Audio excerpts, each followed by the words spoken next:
Welcome to Hooray IELTS Listening.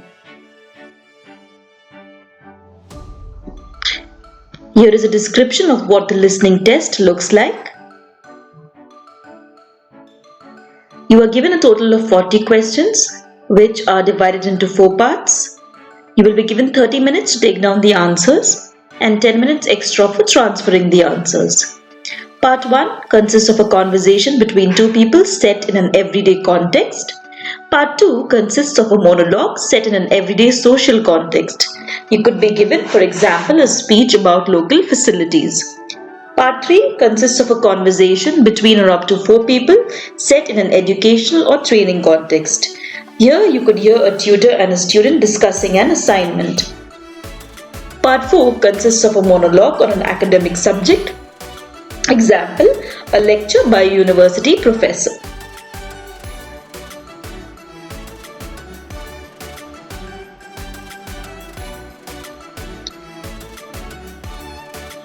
To give you an idea of how listening is calculated, here is the listening band score calculator.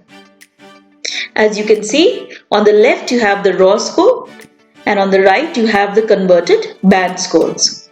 So if you get between 39 to 40, you will get a band score of 9.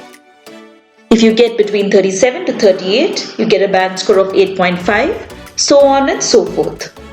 Listening summary completion.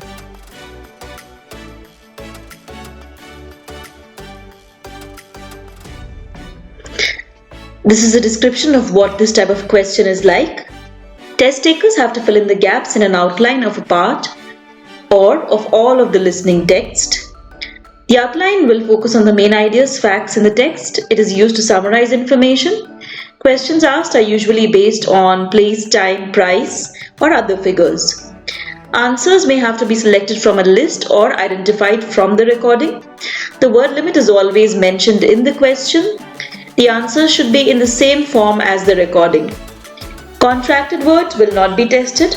Hyphenated words are counted as single words.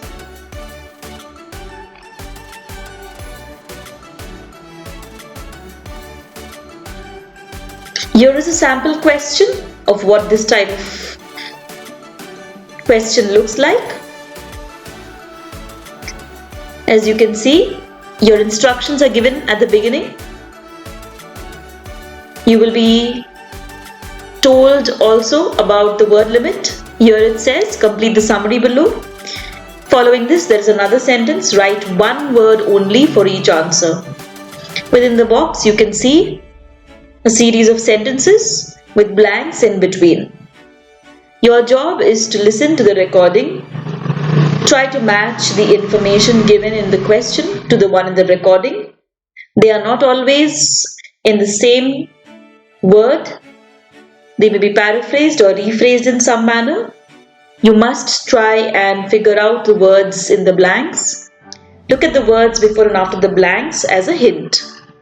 Most importantly, you must remember the instruction. It clearly says write one word only.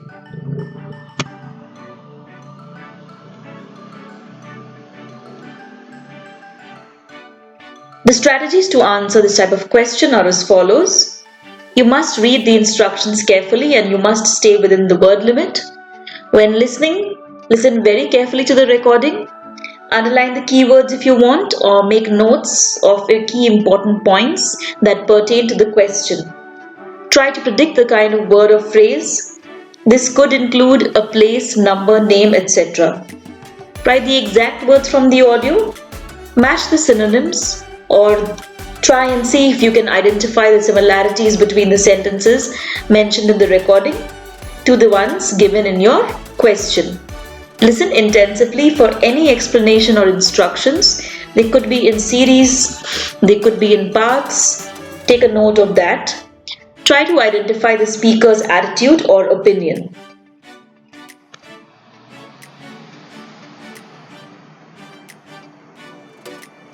Here are some general listening tips which you can practice before taking up the test. When listening to the recording, read ahead during the 30-second pause that you hear in the audio. Do not go back and read previous answers as you might be wasting time here. Make a guess if you're not sure. Move quickly on to the next question. Check for distracting words or distractors like but, and, however. They modify the meanings of sentences, so it is a good idea to check for them. Use correct spelling while writing. Wrong spellings will result in the wrong answer. Practice listening to accents, especially vowel sounds. You can predict what type of word will fit grammatically. Check whether the words before or after the blanks are verbs, nouns, adjectives, etc. Listen for problematic vocabulary like time, numbers, dates, places, etc. Do not leave out any blanks. Try and figure out or guess the answer, and definitely try writing something. While doing so, ensure that you maintain the word limit. That is the end. Thank you.